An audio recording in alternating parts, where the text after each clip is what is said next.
This has been one of my pet peeves ever since I've gotten involved in safety for the last 50 years.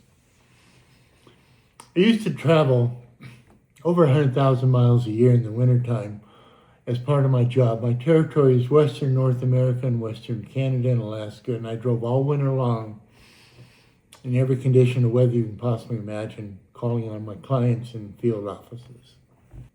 At the same time, I was heavily involved in highway safety issues and enforcement, law enforcement. My family, we owned police product news. We got involved in testing a radar, police radar. I knew both sides of the subject completely. In fact, my brother, for a while, was actually doing instructions at the different highway safeties on radar enforcement and those type of classes at different states. So I'm more than involved in that side of the equation. What bothered me first when I found out about it is they would do special enforcement on a weekend, and everybody would get overtime in addition to their state salary for these special safety programs.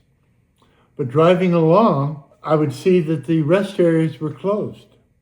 So I was involved on the police side, on everything you can possibly imagine. I understood enforcement, accident investigation, cause, effect.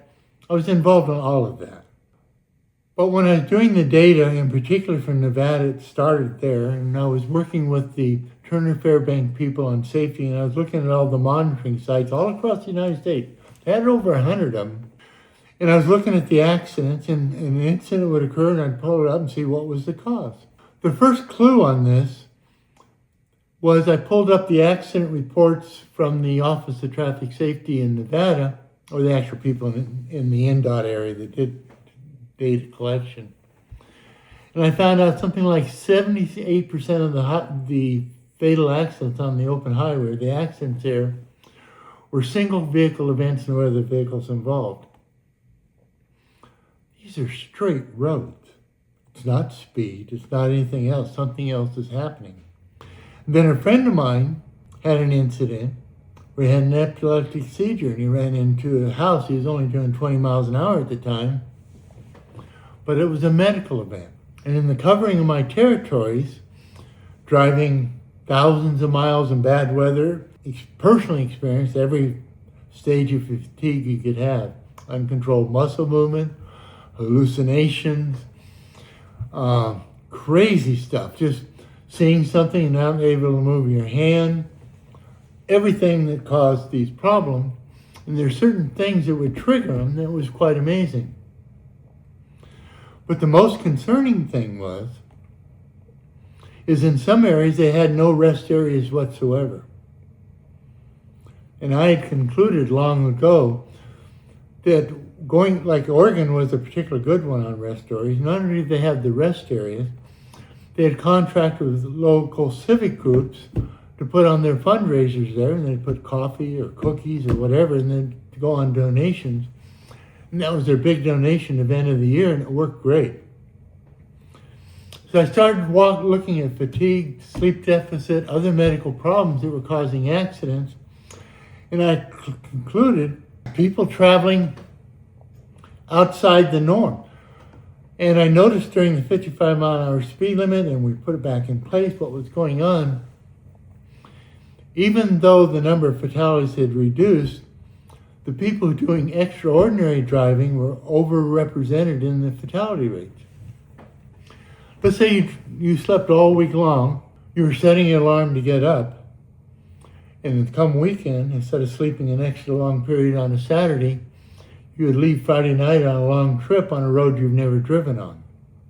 People were driving on unfamiliar roads, fatigue, sleep deficit, falling asleep at the wheel, and I realized how important the rest areas were.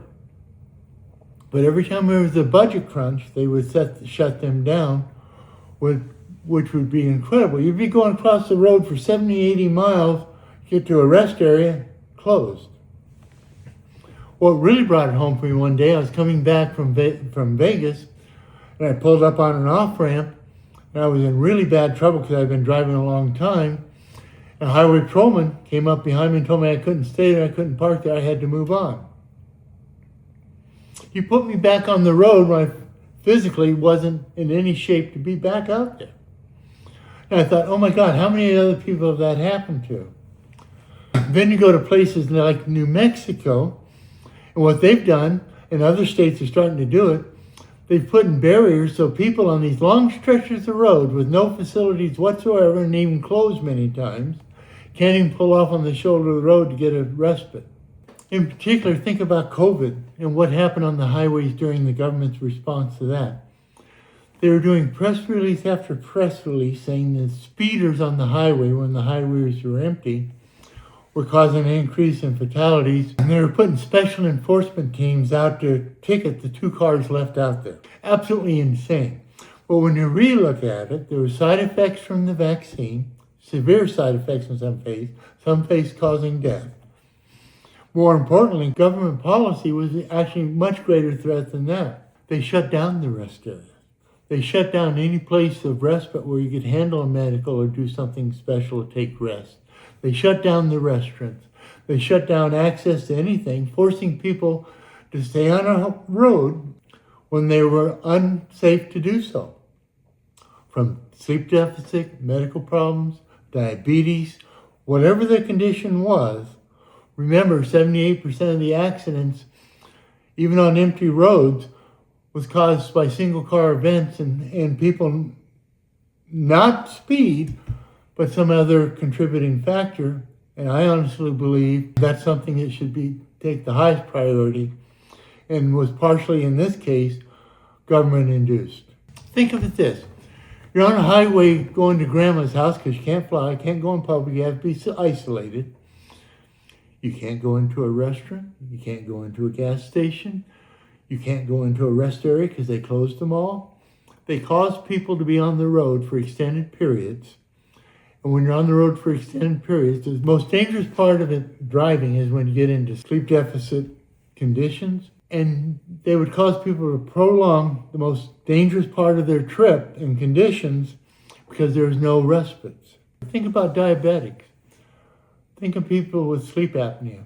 All these different conditions come into effect when you have no respite and you've got no place to go. I went through California the other day and every other rest area was closed. And they had double enforcement and triple enforcement out. How's that work? The number one killer is shut down, and they're doing tickets for people otherwise driving safely. The rest areas are only funded to be built by capital expense, but not for operation. I think we should look hard at not only increasing their numbers, but increasing what's available at them to make sure that the people take the time and rest to make sure before they go on they're in good physical and mental condition.